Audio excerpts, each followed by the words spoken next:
देवी साऱ्या प्रजेची आई होती आणि श्री क्षेत्र चोंडी हा आदिमायेचा पदर आहे असं म्हटलं तर वावगं ठरणार नाही। ही आपल्या मातेची जन्मभूमी आहे।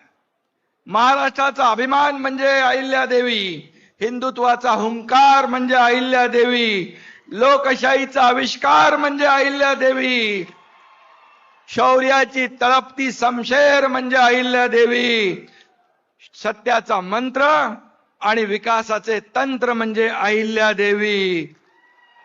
आणि आज याच मातीची त्रिशताब्दी जयंती आपण उत्सव या ठिकाणी साजरा करतोय। हे आपल्या सर्वांचं भाग्य आहे।